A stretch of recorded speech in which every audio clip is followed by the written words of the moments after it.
Notre Mère soit bénie, qu'elle soit omniprésente, qu'elle soit avec nous, comme le prêtre a prononcé des paroles de lumière.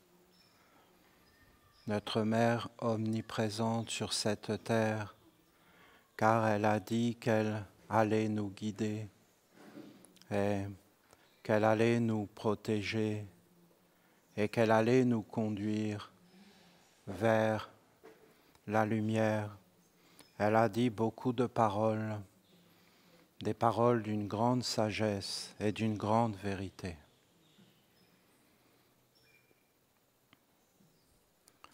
Je vous ai lu un passage dimanche dernier de l'Évangile selon Thomas. Cet Évangile a été retrouvé assez récemment et bien sûr il n'a pas été comme pollué par les yeux des hommes, il est resté intact. Il y a des gardiens de cet évangile et ces gardiens sont des êtres d'un grand respect et d'une très grande bonté. Ils sont très très doux et un grand respect. Ce sont des choses qui n'existent plus vraiment sur la terre. C'est un respect de Dieu et de la vie. Et ce sont des protecteurs de ces textes. Normalement, nous devrions toujours nous présenter devant les gardiens et être avec les gardiens dans le respect des gardiens. Car les choses ne nous appartiennent pas. Il y a des gardiens. Et nous devons toujours honorer les gardiens qui sont les gardiens de la transmission de ce que nous a dit notre mère. Nous ne sommes que de passage sur la terre. Et les hommes, ce qu'ils peuvent faire de mieux, c'est d'être des gardiens eux aussi. Car il y a des gardiens qui protègent. S'il n'y a plus de respect, s'il n'y a plus de bonne volonté, s'il n'y a plus d'intelligence, alors en réalité, nous perdons. Les hommes pensent que les textes sacrés, que les paroles de Jésus, de Bouddha, ou les paroles des sages dans tous les peuples et dans tous les mondes, dans tous les métiers, dans toutes les activités, appartiennent et qui peuvent faire ce qu'ils veulent. Mais ce n'est pas respectueux. En réalité, ça n'appartient pas. C'est le savoir qu'est-ce qui t'appartient pas, c'est le fondement de ne pas être un voleur, de ne pas prendre des choses qui ne t'appartiennent pas et de ne pas être dans l'irrespect. Alors je voudrais que ça soit avec un grand respect, parce que je veux encore vous parler de cette parole qu'a prononcée Jésus. C'est très très très beau. Il faut que vous visualisiez la scène, mais il faut comprendre que Jésus n'a pas parlé qu'une seule fois. C'est-à-dire qu'il a répété ces paroles et il les a répétées dans des contextes différents. Dans plusieurs contextes et dans des situations différentes, il répétait les mêmes paroles. Il n'a pas dit ces paroles qu'une seule fois. Et moi, je vous parle d'une fois où il était avec 3 disciples et qu'ils entraient dans un village et qu'ils voient une femme qui était assise par terre. C'est important. Et elle avait l'enfant et elle était en train de l'allaiter. Et Jésus, il s'est retiré et il contemplait, parce que pour lui, c'était un hiéroglyphe. Un hiéroglyphe, ça veut dire, c'était Dieu qui lui parlait à travers une image. Et cette image n'était pas une situation, c'était une écriture pour lui.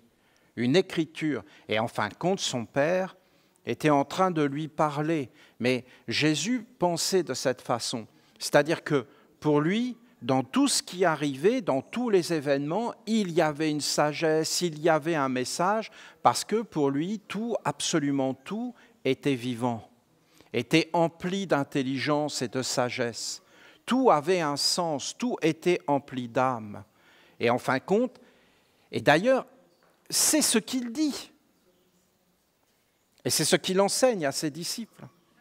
Il leur dit que tout est empli d'âme, que tout est empli de sens.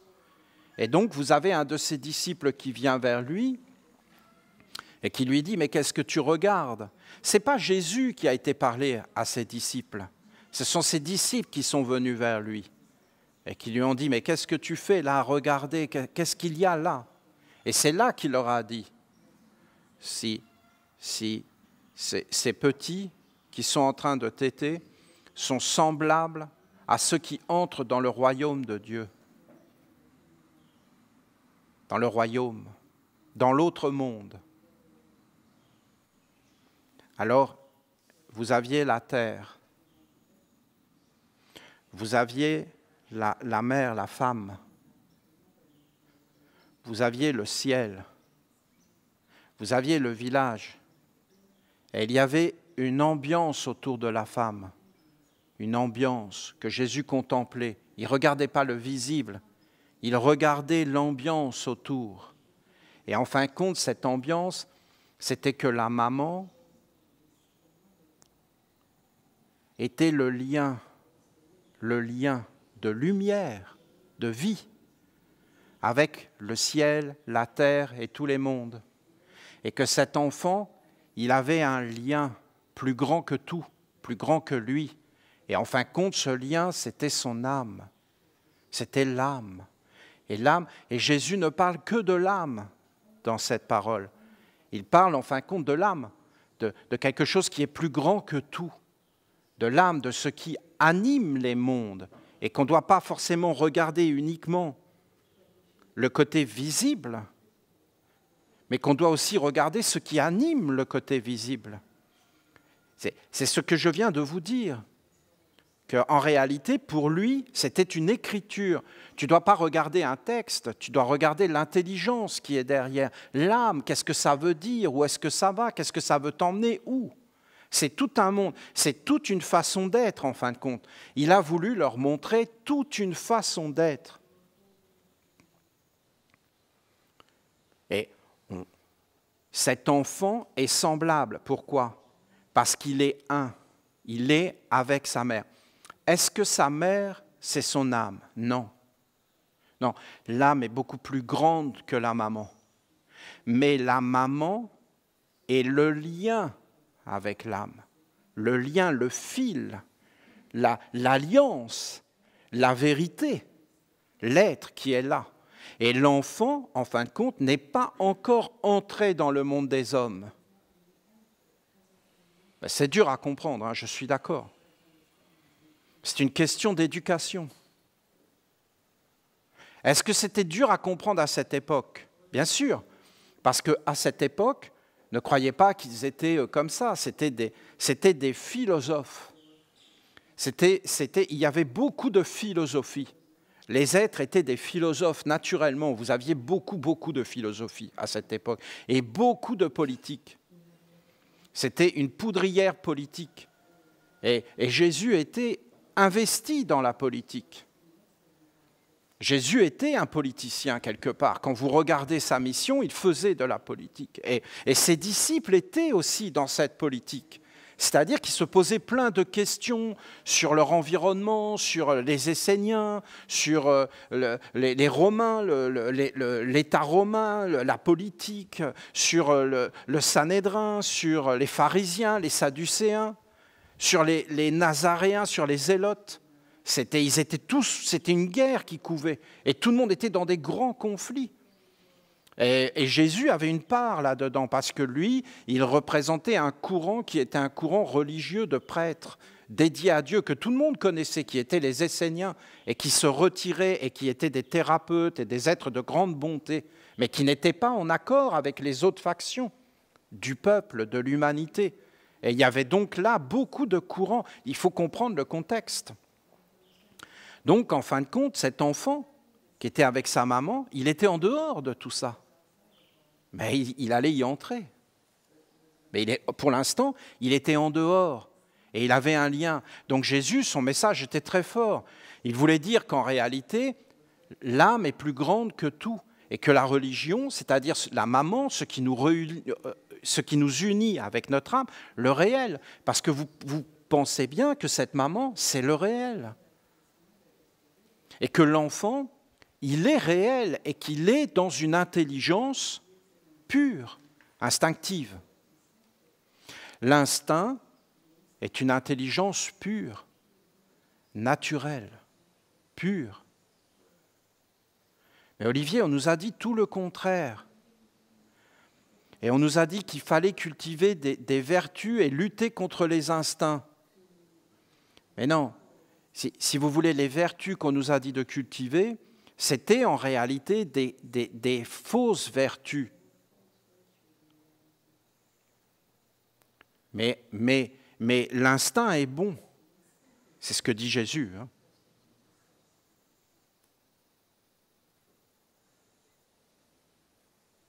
C'est ce qu'il dit. Et que la religion doit être quelque chose de pur, de grand, qui doit être libéré de certains mondes. Et regardez la parole des disciples. Mais alors, maître, qu'est-ce que nous devons faire ? Nous devons redevenir semblables à des petits. C'est-à-dire, nous devons tout abandonner, nous devons être innocents, nous devons redevenir innocents, nous devons... Et là, quelque part, il leur dit, « Mais non, vous ne pouvez plus redevenir des enfants. »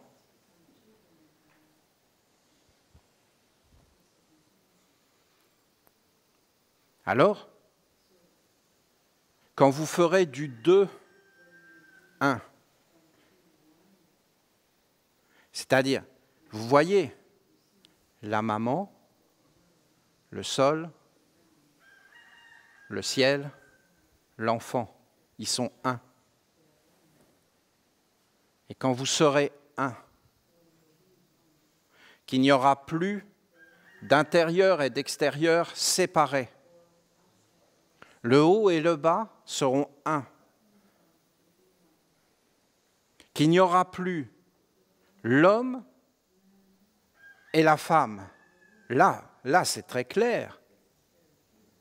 Il parle en réalité de l'âme. Et j'ai essayé de vous le dire.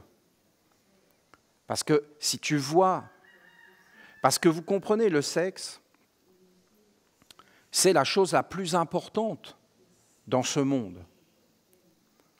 Et d'ailleurs, c'est la première chose que tu regardes. La première chose. La première chose que tu vois, c'est est-ce que c'est un homme ou une femme ? C'est la première chose. Parce que si c'est un homme, tu vas te comporter d'une certaine façon. Si c'est une femme, tu vas te comporter d'une autre façon. Et ce n'est pas la même façon. Ensuite, la dernière chose que tu te rappelles, c'est est-ce que c'était un homme ou une femme ? Tu peux avoir oublié son nom, son visage, sa couleur de cheveux, comment il était habillé, mais si tu as oublié si c'était un homme ou une femme, ça veut dire que tu as tout oublié, hein, tu ne te rappelles même plus. Tu vois ? La première chose que tu regardes, c'est est-ce que c'est un homme ou une femme, et la dernière chose que tu te rappelles, c'est c'était un homme ou c'était une femme. Et si tu ne te rappelles plus de ça, oublie tout, c'est que tu as tout oublié. Donc, il dit que c'est au-delà de ça. Il dit que c'est l'âme. Et je vous dis que c'est quand on rentre dans les yeux. Si tu regardes un être dans les yeux, tu ne peux pas savoir si c'est un homme ou une femme, si tu vois que les yeux. Et après les yeux, vous avez l'âme. Et je vous dis que dans l'âme, il n'y a pas en réalité de séparation des sexes. Dans l'âme, il n'y a ni principe masculin, ni principe féminin. C'est quand on descend dans le corps. Donc Jésus est en train d'expliquer qu'en réalité, le bébé, une fois qu'il est né, à un moment donné, il va faire du 1-2. Vous entendez ce qu'il dit ? Il va faire du 1-2. Et il va dire, je suis moi parce que je ne suis pas. Parce que je ne suis pas, parce que je ne suis pas. Donc j'existe. Et j'existe, et donc je suis un homme, je suis une femme, et je suis comme ça, et je suis comme ça. Et en réalité, il va rentrer dans un processus de chute et de séparation. Et en fin de compte, il va entrer dans un processus où il va se séparer du royaume de Dieu, le royaume de Dieu est un. Et unité. Quand tu t'approches du royaume de Dieu, qu'est-ce que tu vois? Qu'il n'y a que Dieu qui existe. Quand tu t'approches du royaume de l'homme, qu'est-ce que tu vois? Tu vois qu'en fin de compte, c'est l'homme qui existe. Il faut bien faire la différence entre le royaume de Dieu, où Dieu seul existe, et le royaume de l'homme, où l'homme existe. Et l'homme devient vivant, mais l'homme ne peut devenir vivant qu'en faisant du 1, 2. C'est le principe de la division qu'on retrouve dans les cellules, dans la fécondation. L'ovule, il est un. Dès que le spermatozoïde rentre à l'intérieur, il se divise. Et en fin de compte, il crée un être de division. Est-ce que cet être est mauvais? Non, et il n'est pas mauvais puisque Dieu est un. Et en réalité, l'homme, il vient sur la terre, mais il doit avoir une maman, un papa, un ciel, une terre. Après, si l'homme commence à entrer dans la séparation et à exister par lui-même, à partir de ce moment-là, il a fait du 1, 2. Jésus dit, tu dois faire du 2, le 1, et retourner vers l'être véritable que tu es. Et pour ça, tu ne dois être ni un homme, ni une femme. Ah, comment je fais? C'est une désidentification totale avec le corps. En fin de compte, il part à contre-courant. L'homme s'identifie avec son corps. Mais en réalité, l'homme n'est pas le corps. Et quand vous regardez les 10 commandements de Moïse, il ne parle que de ça. Tu ne voleras pas, tu ne prendras pas ce qui n'est pas à toi, le corps. Le corps. Ce n'est pas ton corps. Tu ne commettras pas d'adultère. En fin de compte, tu ne t'associeras pas avec le corps. Je vous traduis, les 10 commandements. C'est ça que ça veut dire. Après qu'eux, ils aient traduit ça d'une façon sociale, d'une façon extérieure, ils étaient déjà dans la chute. Puisqu'ils étaient déjà identifiés au corps, et qu'en fin de compte, le vol, c'est une propriété du corps, que l'adultère, ça considérait, c'était sur des corps. Je ne dis pas que leurs lois sont mauvaises. Je ne dis pas qu'il ne faut pas mettre des lois dans le monde des hommes. Je dis simplement qu'en réalité, quand ça a été dit dans les temples, ça n'avait pas du tout l'interprétation qu'ils ont donnée. Eux, ils ont organisé un monde de chute, alors que les 10 commandements, c'était pour la gloire de la lumière. Et c'est différent. Vous pouvez prendre les 10 commandements. Je suis je. Je suis l'être étant, l'existence. Dieu notre mère, et donc notre Père. Car le Père et la Mère sont un. Et en réalité, je suis toi. Je ne sais pas, moi, comment traduire ces paroles-là. Je suis moi, toi, ton être, ton Dieu, ton existence, ta vie. Tu n'auras pas d'autre Dieu que moi, c'est-à-dire toi-même.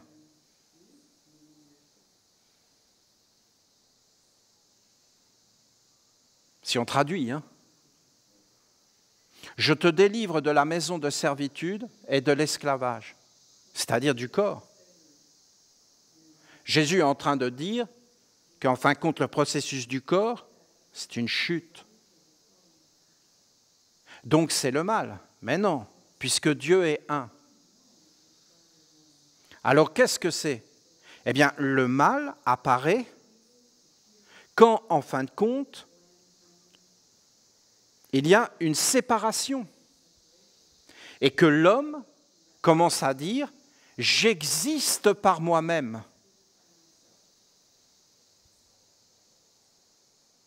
Quand l'homme dit « je suis », il usurpe le nom de Dieu.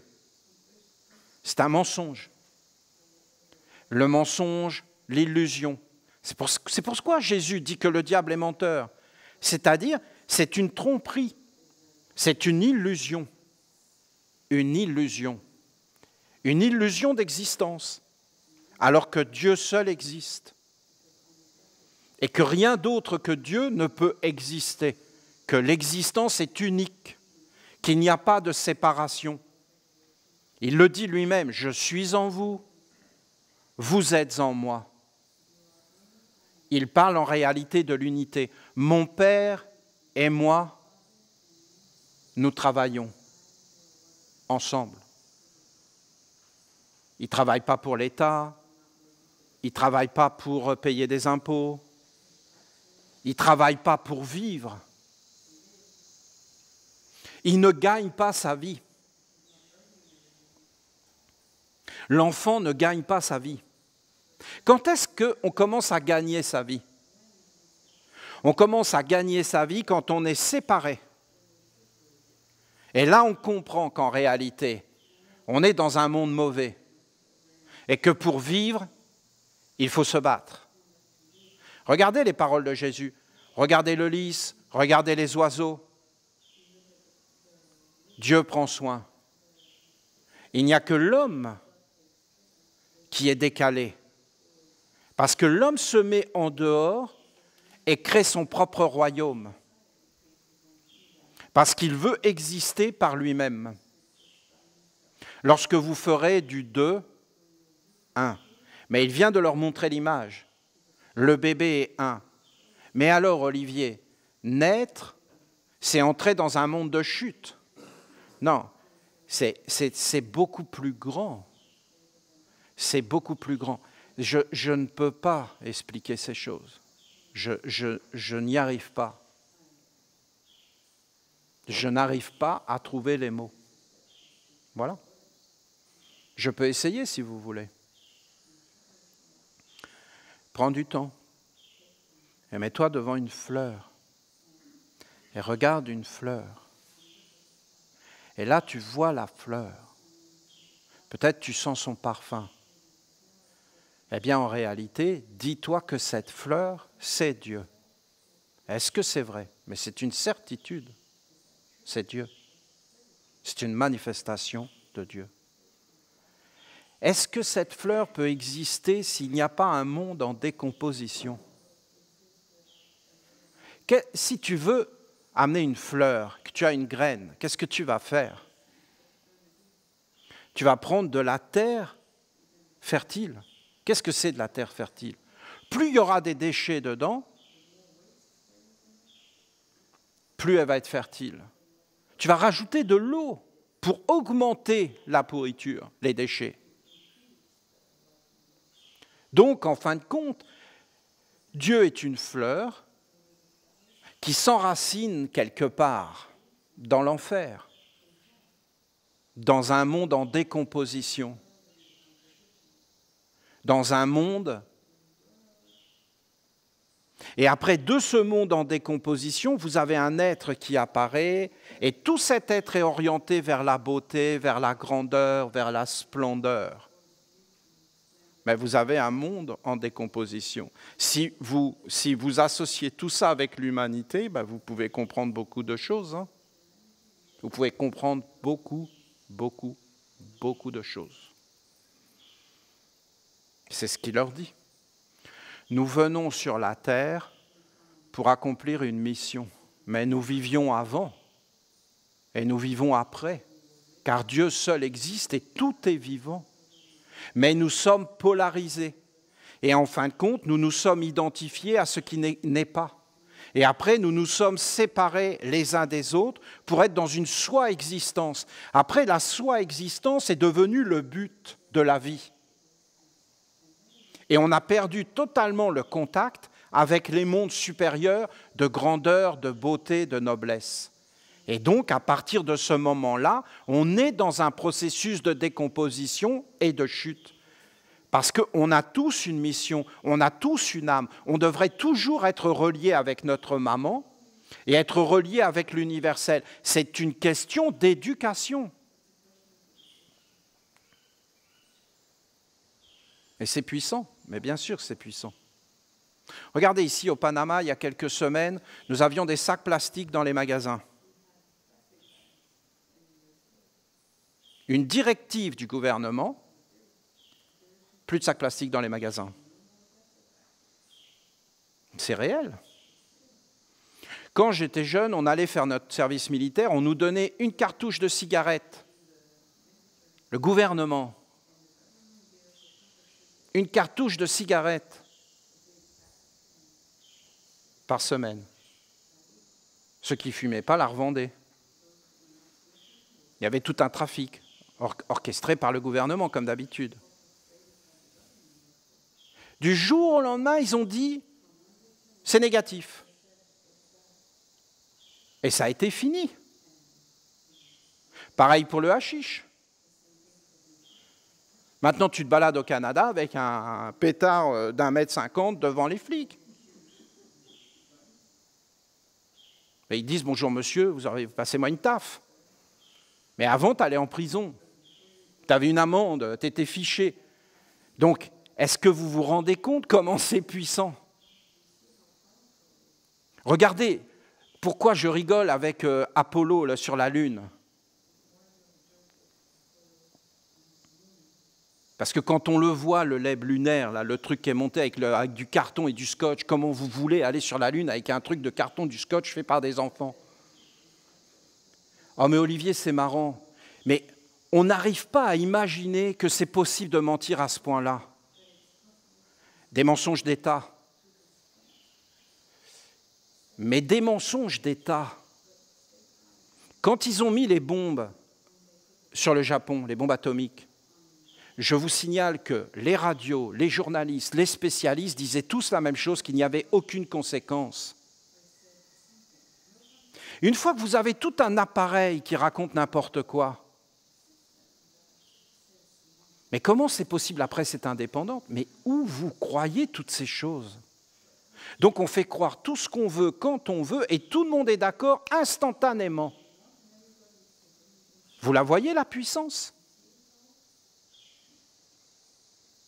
Et comment c'est possible? Jésus dit, vous voyez cette maman, le ciel, la terre, et cet enfant qui tète, il est en train de téter. Il mange son corps. Prenez et mangez. Ceci est mon corps, donné pour vous. Pour la vie immortelle, pour la vie plus grande que la mort, plus grande que le corps, pour la vie d'être une âme. Qu'est-ce que c'est la maman? C'est la religion, c'est la tradition, c'est ce qui nous nourrit, c'est l'éducation, c'est la vie sur terre avec un sens, avec une grandeur, avec une beauté, avec une noblesse. C'est tu viens dans une famille, il y a une tradition, il y a une éducation, il y a des valeurs, il y a des bénédictions. Tu n'es pas qu'un corps, tu es beaucoup plus grand, tu es beaucoup plus noble. Je n'arrive pas à vous expliquer ce qu'il voulait dire, vous comprenez? Et tu dois faire apparaître une fleur. Et tu es venu pour faire un travail. Mon père travaille. Mon père, c'est la ronde des archanges. Et à chaque cycle, il travaille.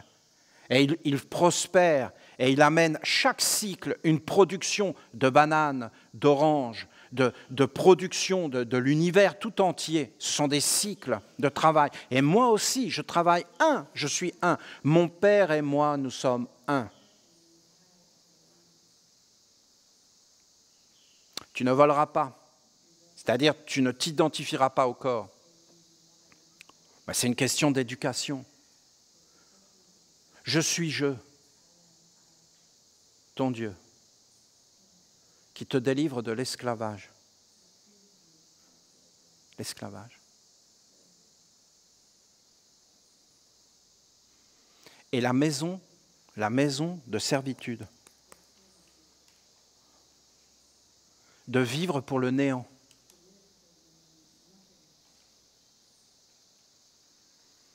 quand vous ferez du 2, 1, vous êtes deux. Vous êtes vous et l'univers. Mais c'est faux. Vous êtes l'inspire et pas l'expire. Mais non, vous êtes l'inspire et l'expire. Vous êtes un dans ce deux. Et si vous vous élevez beaucoup plus haut, vous allez voir qu'il y a à l'intérieur de vous et autour de vous un monde de l'âme, un monde léger, un monde grand, un monde qui amène une noblesse, une dignité, une beauté, une paix. Il ne peut pas y avoir de guerre dans l'unité. Il n'y a une guerre que dans la division. Il n'y a aucun conflit. Il ne peut pas y avoir de mécontentement. Le mécontentement est une production de la dualité. Je ne suis pas content parce que ça ne se passe pas comme je veux, que je n'ai pas la vie que je veux. Mais en réalité, la vie est divine. Et Dieu est parfait. Et Dieu gouverne. Et tout est dans sa sagesse. Ah, donc, Dieu gouverne, mais alors comment ça se fait qu'il y a plein de mondes sombres, qu'il y a plein de... Non, il y a un monde en décomposition. Qu'est-ce que tu veux faire de ta vie? Est-ce que tu veux être dans le monde de décomposition? Est-ce que tu veux être dans le monde de la tige et des racines? Est-ce que tu veux être dans le monde de la fleur? Ah, la fleur, c'est d'avoir un yacht. Mais c'est des concepts qui viennent d'un monde obscur. C'est des imaginations qui ne sont pas du tout ce qu'elles sont en vrai. C'est donc un monde faux. Le monde vrai, c'est d'être véritablement toi-même, ce que dit notre mère, une vie simple, emplie à l'intérieur de grandeur, de splendeur et de vérité. Et après, le reste, ça n'a pas vraiment d'importance. Voilà ce que dit Jésus. Il dit que on ne saura même plus si c'est une femme ou un homme. Oh. Vous vous rendez compte de ce qu'il dit? Ça veut dire qu'on s'élèverait tellement qu'en fin de compte, on est des âmes. On est des âmes.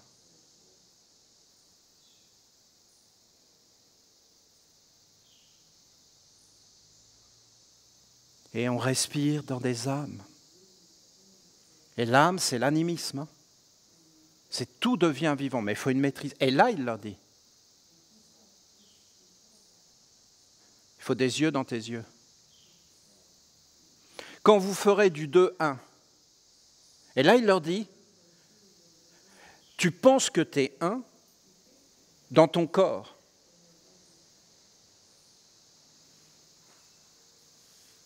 Tu te trompes d'unité, mon ami. Et là, tu dois mettre une dualité pour faire apparaître la conscience. Tu dois créer un corps dans ton corps. Je suis désolé, on est vraiment loin de la grâce de Dieu, de s'en remettre à Dieu, que Jésus a payé nos péchés, que Jésus nous a sauvés. Jésus lui-même, dans son enseignement, dit tout le contraire. Et il dit que c'est toi qui dois faire apparaître des yeux dans tes yeux. Des yeux dans tes yeux?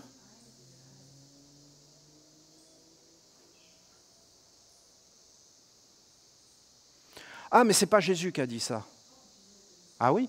Eh bien, ça en éclaire des choses qu'il a dit. Hein, parce que si l'œil est dans les ténèbres, alors le corps entier.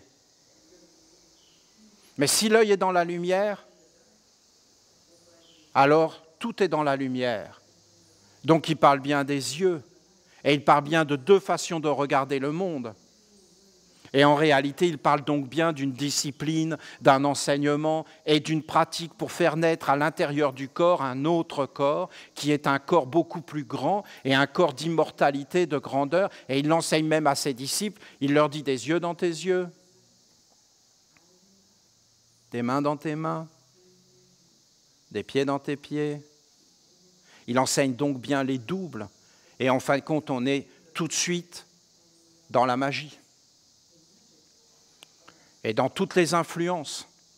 Et donc Jésus enseignait donc bien la science des sciences, qui est l'éducation de l'homme, et l'animisme, c'est-à-dire la magie, et que tout est vivant, que tout est intelligent, et que tout a un sens, et qu'en réalité, tu ne dois pas te contenter d'un corps physique, mais que tu dois de ce corps éveiller un autre corps qui va donner un sens à ta vie beaucoup plus grand. Et après, il dit une image dans ton image.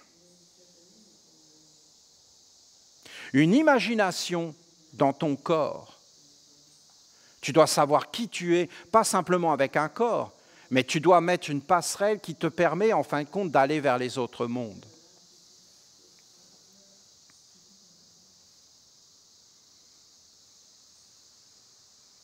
Un jour, un chrétien me dit, « Mais toi, Olivier, tu parles d'un culte de la lumière. » Mais en réalité, la lumière, c'est donc que tu es un serviteur de Lucifer. Parce que Lucifer veut dire la lumière. Mais Jésus a quand même dit « Je suis la lumière du monde ». Donc il voulait dire « Je suis Lucifer du monde ». Mais voyons. Et vous voyez, à la fin, à pas se développer, à pas réfléchir, à pas vouloir comprendre, à s'en remettre entièrement. Parce que ce n'est pas ce que Jésus a dit. Alors nous devons redevenir des enfants et nous en remettre entièrement. Non.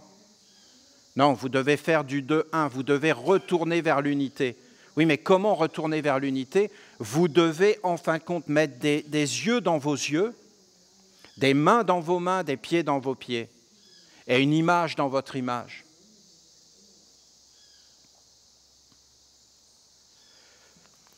Je vous dis que les disciples étaient perdus. Ils ne savaient pas comment faire. Et que Jésus n'était pas intéressé par enseigner ses disciples, parce que dans le fond, il avait un message politique. Je le vois maintenant. Et que lui, il avait une mission à remplir, et que cette mission n'était pas du tout une éducation, mais qu'elle était, en fin de compte, politique. Et qu'on est dans la conséquence de tout ça. Et je comprends maintenant notre mère, qui nous a dit de ne pas faire rentrer le monde des hommes sur sa terre. Parce que le monde des hommes, c'est un monde où l'homme veut vivre. Est-ce que c'est légitime? Oui, il n'y a pas de problème. Mais pas pour aller vers Dieu.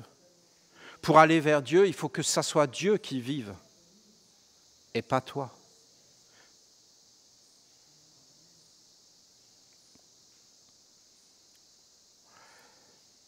La lumière de Dieu, c'est Dieu.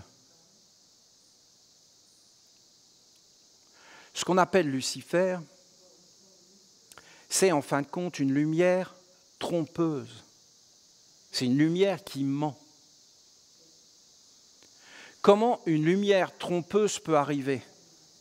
Elle ne peut être qu'avec l'homme. Si vous n'avez pas d'humain sur la terre, vous n'avez pas Lucifer. Lucifer, c'est un humain qui ment.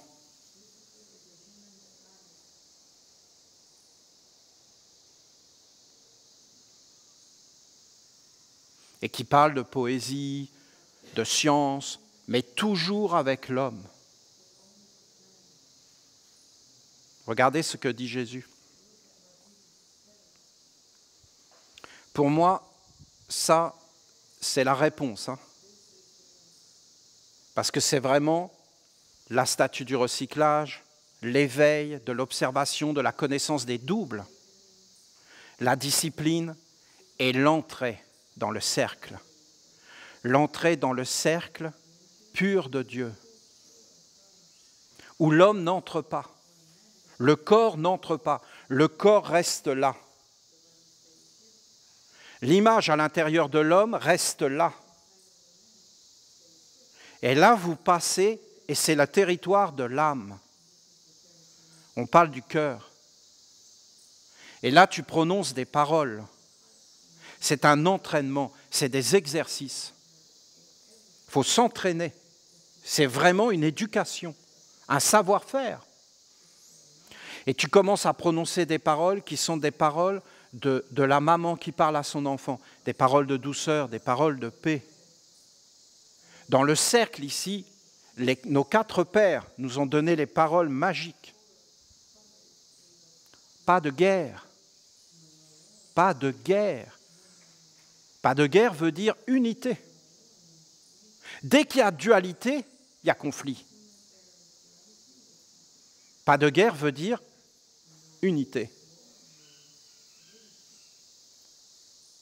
Pas de contre-vertu veut dire unité.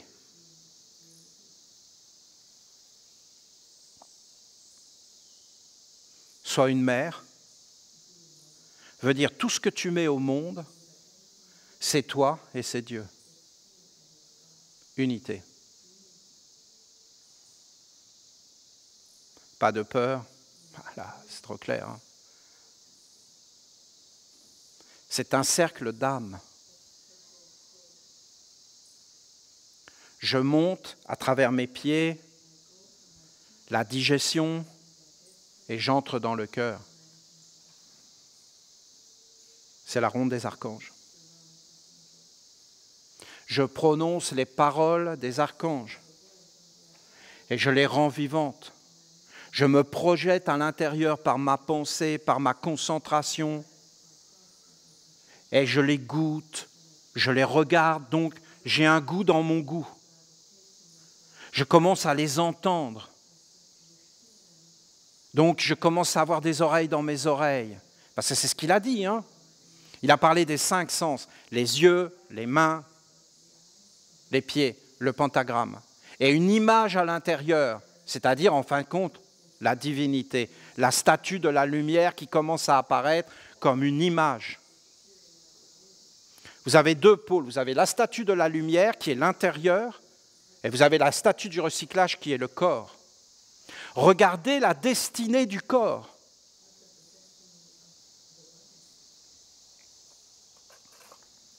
Jésus voit la maman. Et le soleil est là. Hein. Il voit le lien. Il sait que le corps va se séparer. Il le sait. La destinée du corps, c'est la décomposition. Il a été composé, il sera décomposé. Tout ce qui a été composé dans le monde de la mort sera décomposé. Qu'est-ce qui demeure? L'âme, ce qui a animé. Vous avez le soleil, vous avez la maman. Qu'est-ce que fait la maman? C'est un organisme cosmique qui, en fin de compte, va nourrir cet enfant. L'enfant va arriver ici. Vous avez les anciens qui sont ici. Les anciens qui sont ici écrivent sur lui. Sa destinée, qu'est-ce qu'il va être? Et ils tissent des alliances. Et ils font naître en lui des affinités. McDonald's. Voilà, des affinités. Il le bombarde d'images, de publicités. McDonald's, taxe.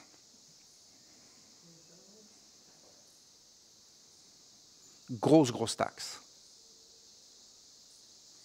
Manger là, chez le petit restaurant du coin, 0 taxe. Vous comprenez? Donc, regardez. L'enfant, 7 ans. Le soleil, 14 ans, 21 ans, le soleil. Le corps, une ombre. Cette ombre, elle est existante. Elle ne peut exister que parce qu'il y a le corps. S'il n'y a pas de corps, il n'y a pas d'ombre.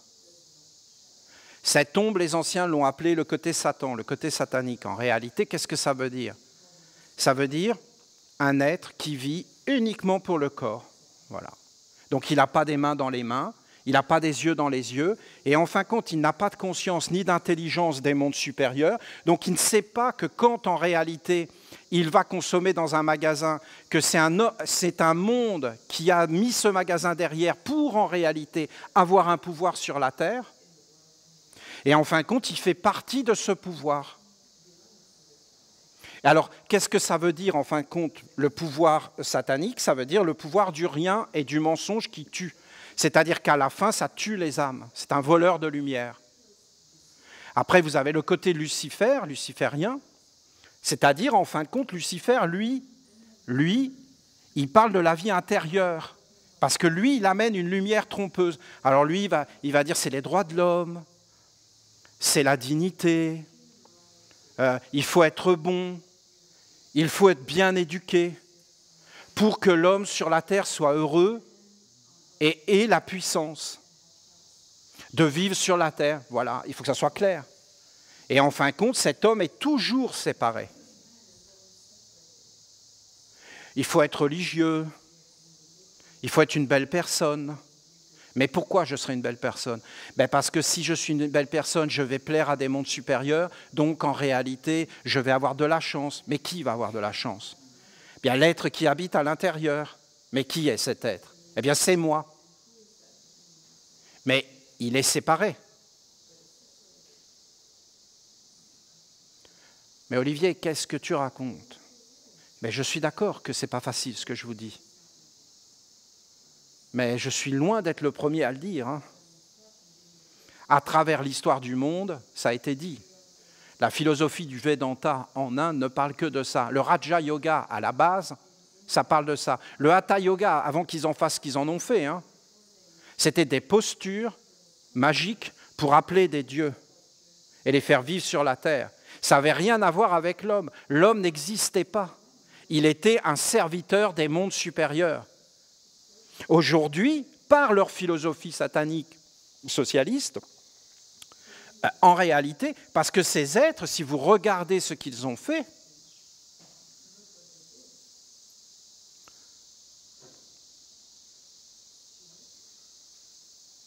non? Vous n'avez qu'à regarder l'apparition des théories socialistes et communistes, démocratiques,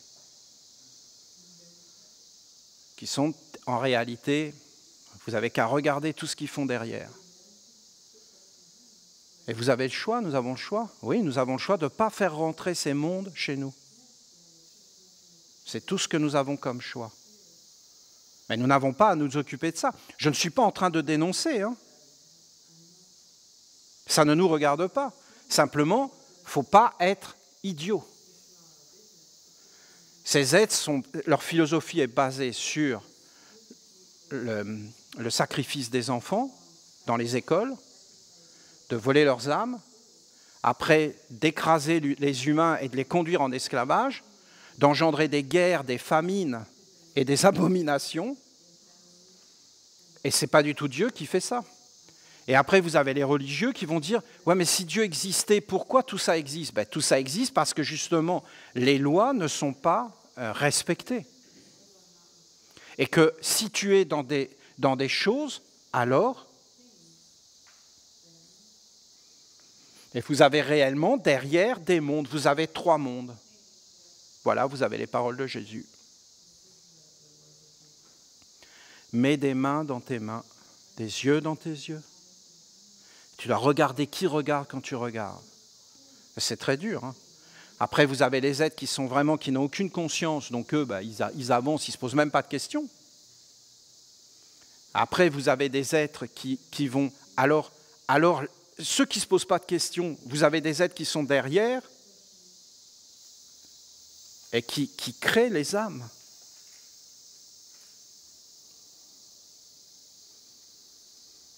Après, vous avez des valeurs plus hautes, comme par exemple des valeurs religieuses, qui sont des valeurs de vie sur terre, dans la famille, dans le respect de ces choses, le respect des valeurs, du travail. Mais en fin de compte, vous avez les autres qui sont derrière et qui tout doucement détruisent tout ça. Regardez l'humanité aujourd'hui. Ah ben oui, mais tout ça, c'est rien. Mais non, c'est pas rien. C'est des yeux dans les yeux, c'est des mains dans les mains, et c'est une certitude. C'est une certitude. Et c'est des forces toutes puissantes. Et si vous prenez des jeunes aujourd'hui qui sont formés dans la philosophie occidentale, ils sont complètement dedans.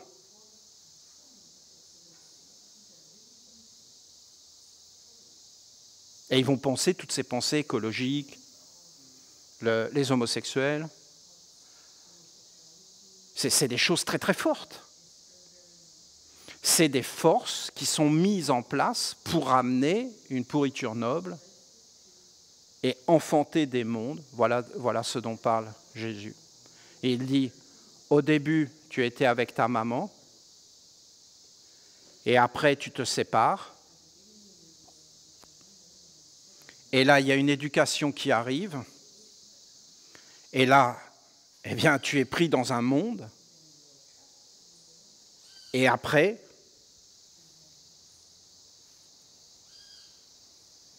tu dois t'éveiller, veiller et prier. Et tu dois remonter le chemin. Aujourd'hui, je vous dirais que tout cet enseignement qui était caché chez les Esséniens à l'époque revient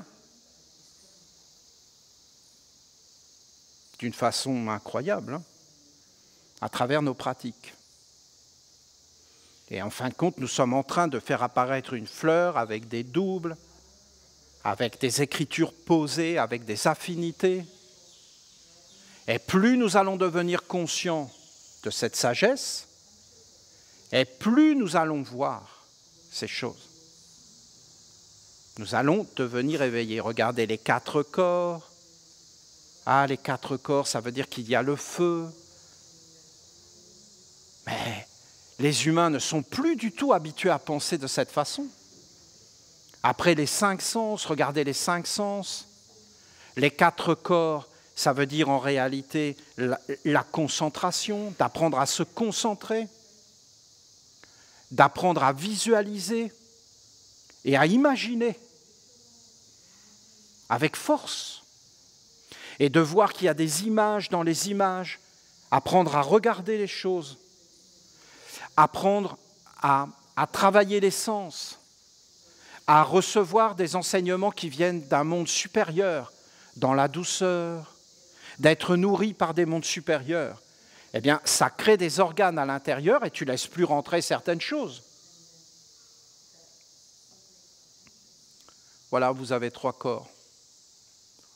Vous avez un corps d'inconscience totale. Vous avez un corps donc, qui amène une dualité. Et tu n'existes que pour toi, dans une illusion totale. Après, vous avez un corps plus grand, un corps spirituel. Mais quand vous regardez bien, ça se voit d'ailleurs tout à fait avec le chamanisme.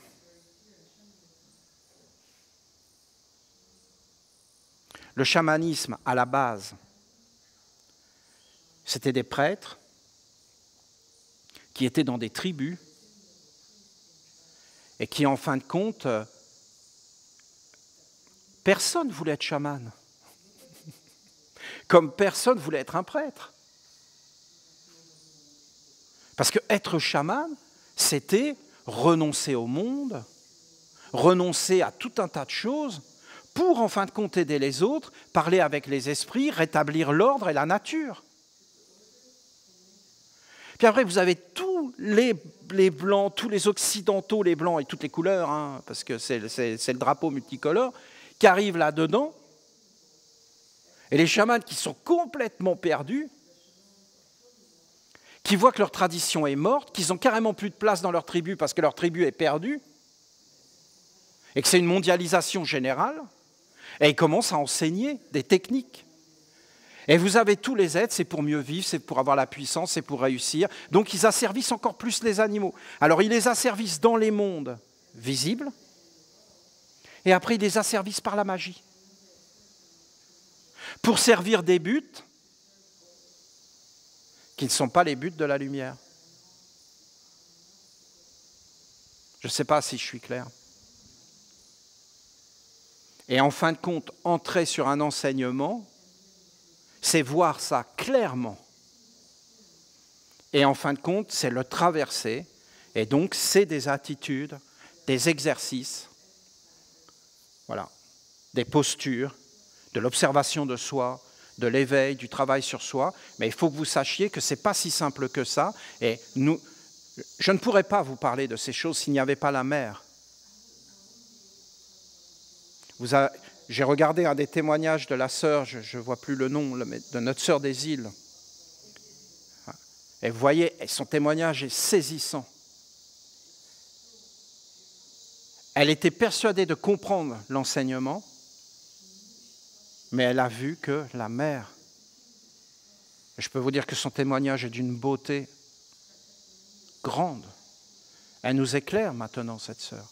Et je sais qu'il y en a beaucoup parmi vous qui sont capables maintenant de nous éclairer.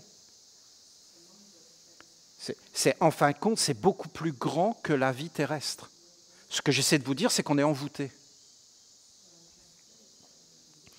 Dès notre naissance, par des mondes de puissance, de domination sur la terre.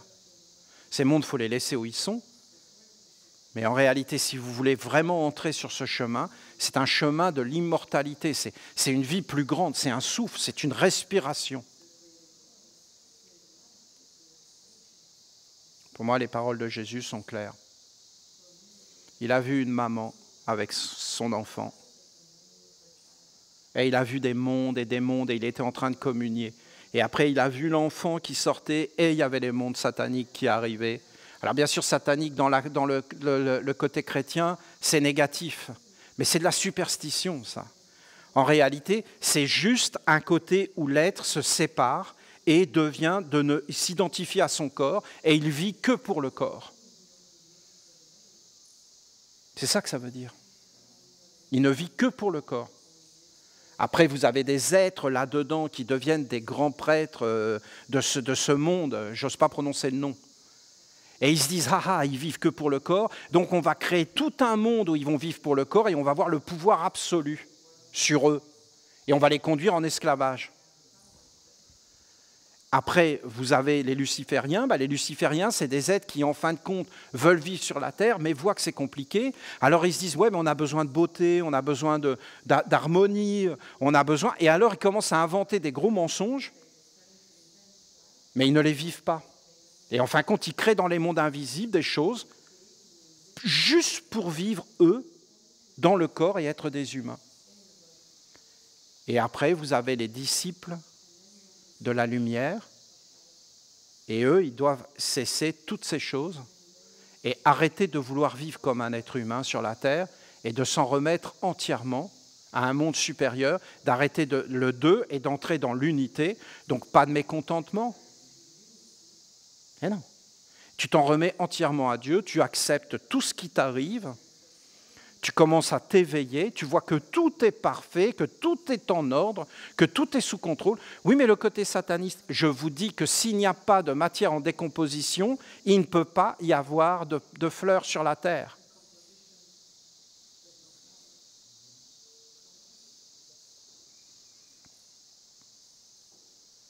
Il faut l'accepter.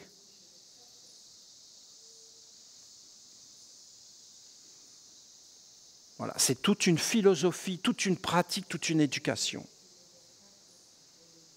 Tu te présentes devant la statue du recyclage et enfin, quand tu te poses, tu rentres sur le triangle des invocations et là, tu mets des mains dans tes mains, des yeux dans tes yeux, des pieds dans tes pieds. Tu regardes que tout a un double, que tout est vivant dans toutes tes activités. Tu commences à te concentrer, à te projeter.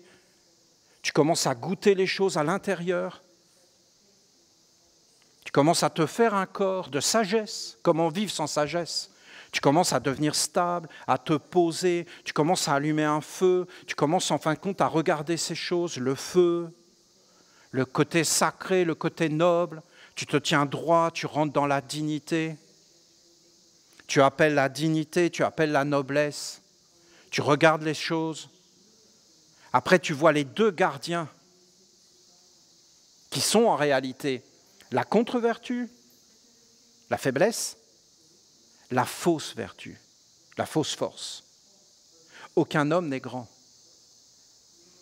Et tu entres par la voie centrale dans le cœur, dans la grandeur, dans l'adoration, dans la dévotion, dans ce qui est plus grand, ce qui est plus noble, et tu ouvres le lien. Et là, tu retrouves ta maman, qui est la grande religion du réel. Les arbres, la nature, la grande vie, et tu cultives le lien de lumière. Et là, tu vas voir qu'en réalité, tu as quelque chose à faire sur la terre. Il y a un pupitre, il y a une offrande, et que tu ne dois pas entrer nu et sortir nu. Mais qu'il y a toute une transformation. Regarde, hein, les pieds, et là, tu arrives dans le sexe. Et après la digestion, et là, tu rentres dans le cœur, la respiration, les mains. Les pieds te posent. Les mains sont grandes et subtiles. Main, magos, magie. Là, tu rentres dans le cou et tu prononces des paroles de sagesse, des paroles des archanges.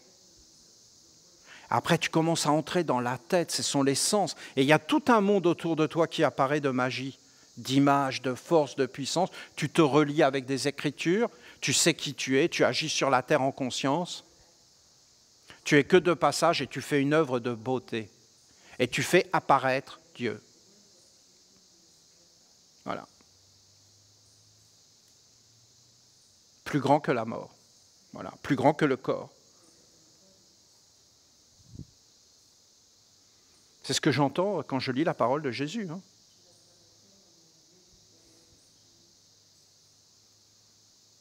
Vous voyez bien que tout ça, c'est du déchet. Il y a des millions de chrétiens sur la terre.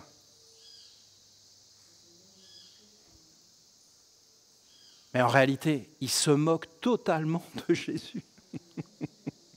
De ce qu'il a pu dire. Eux, ce qui les intéresse, c'est qu'ils vont être sauvés. Mais qui? Qui va être sauvé? Ben, eux. Oui, mais c'est qui, eux?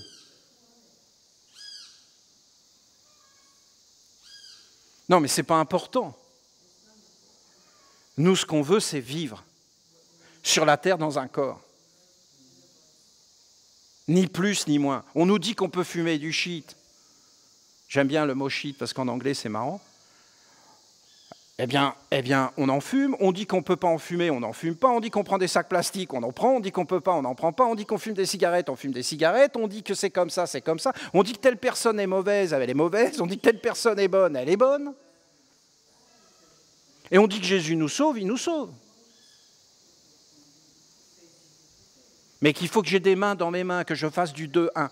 D'ailleurs, Jésus, là, si ce n'est pas de l'ésotérisme et des mystères, alors qu'est-ce que l'ésotérisme et les mystères? Maître, pourquoi leur parles-tu en parabole? Pourquoi leur caches-tu ta pensée? Et pourquoi nous, tu nous parles en clair? Il ne leur a pas été donné de connaître les mystères du royaume de Dieu.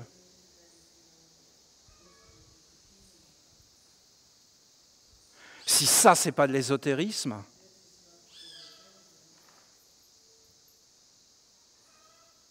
on dirait qu'ils n'ont jamais lu leurs évangiles. Comment c'est possible une chose pareille? Vous comprenez?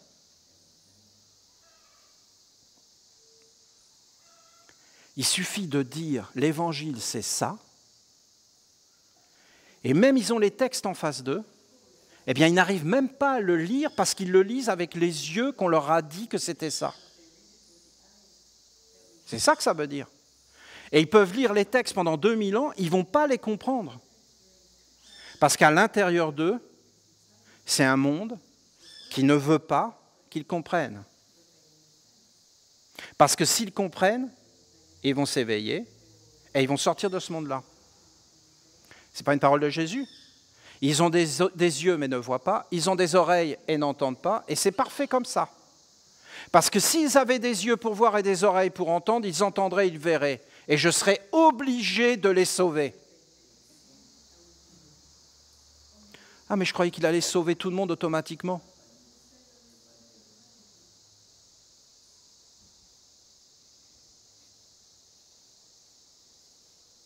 Mais les sauver de quoi?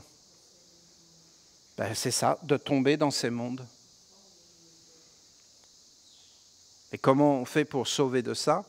Ben, c'est toute une école, toute une éducation. C'est des villages. C'est des pratiques. C'est une culture. Vous comprenez?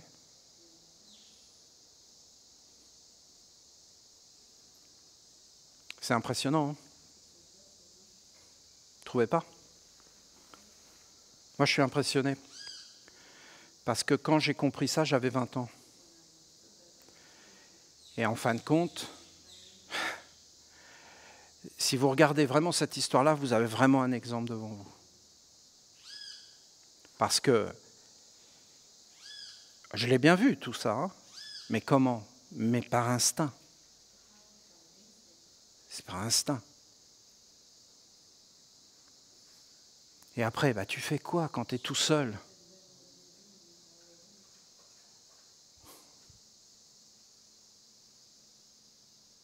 Et que tu n'as rien.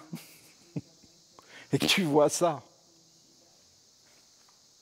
Parce que vous savez, quand tu es initié, dans le fond, tu reçois tout ce dont tu as besoin pour toute la vie.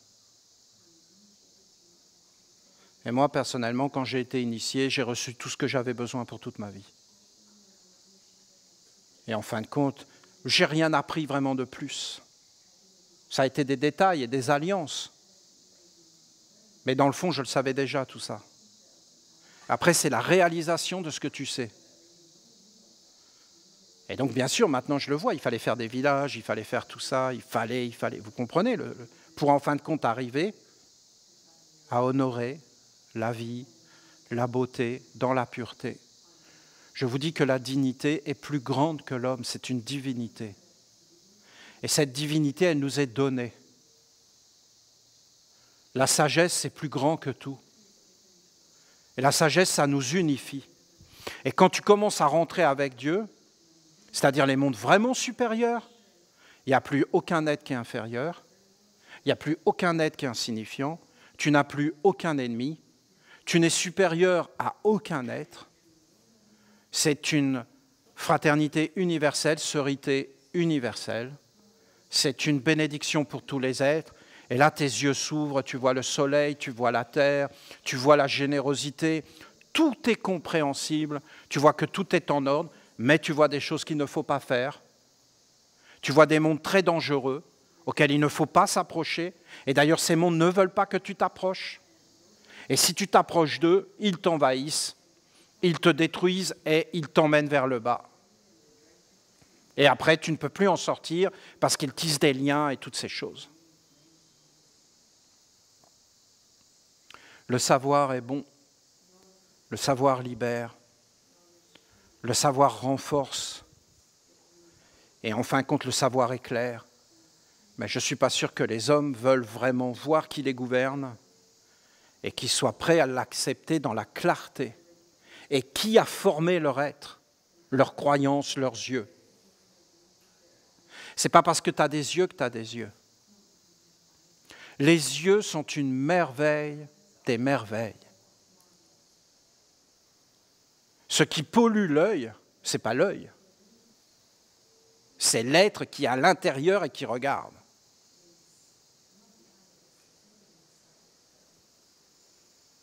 Vous entendez les paroles de Jésus? Un œil dans ton œil.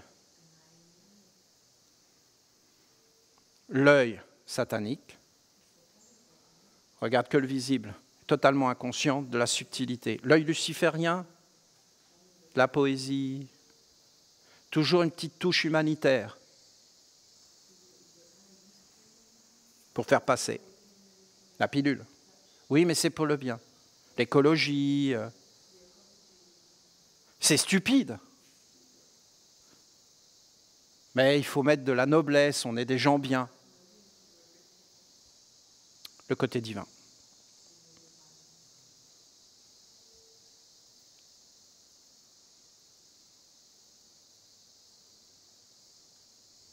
Trois yeux, trois soleils.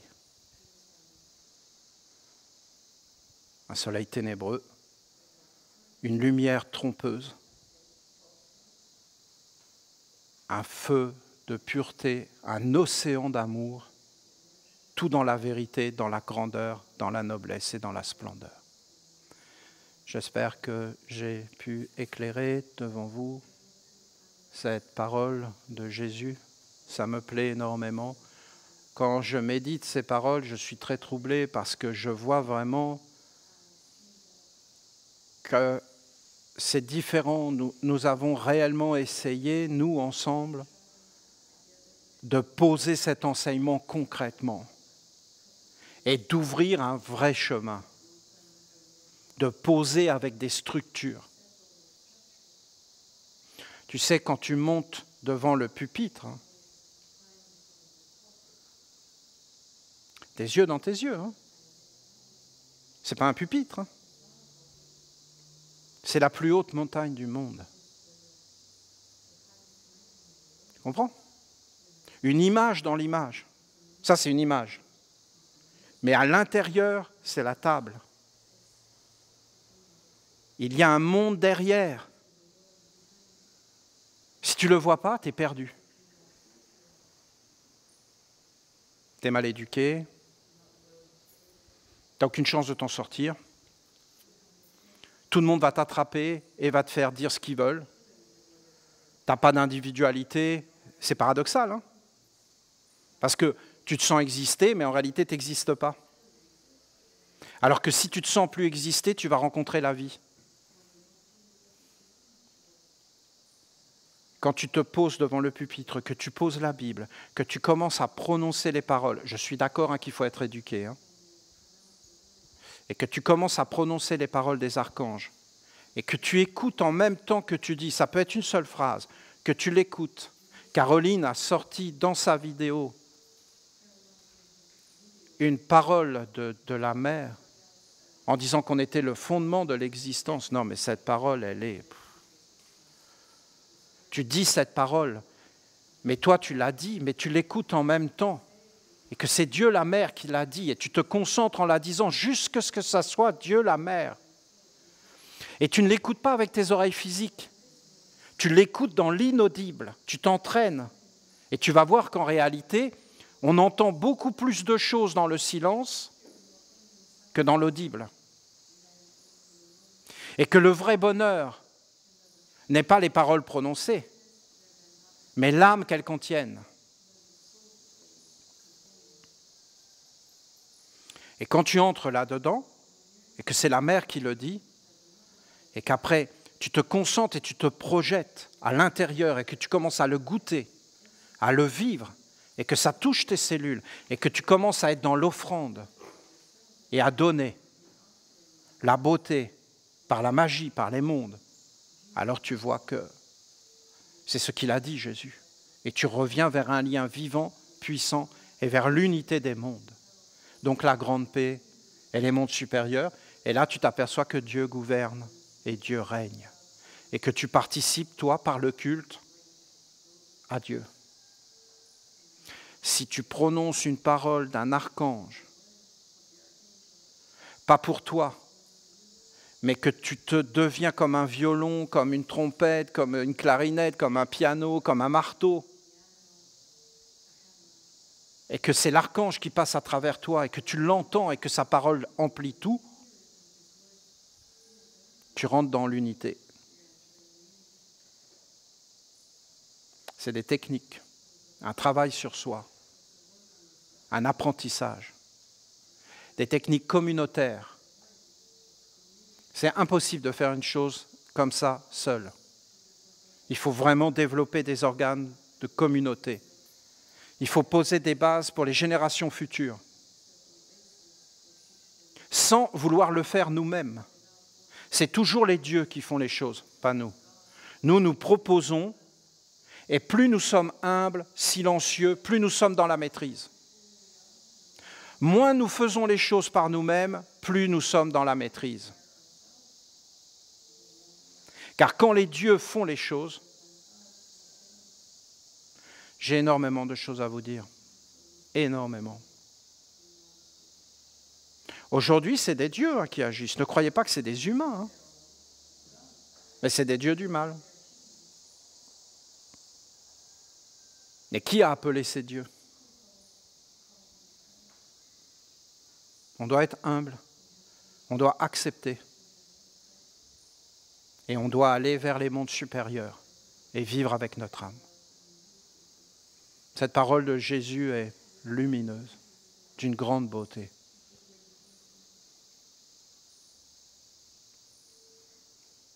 Recevez tout mon amour, la grande paix est tout autour de nous, la grande paix, la paix incroyable, la paix toute puissante, une paix, une harmonie, les montagnes, la nature, le soleil, la grande paix, une paix indescriptible, incroyable, un océan de paix, un océan de bonheur et de joie. Tout autour de nous. La rivière qui chante et qui danse comme l'océan de la vie à l'intérieur. Passez une merveilleuse semaine. Soyez profondément bénis. Que tout vous réussisse.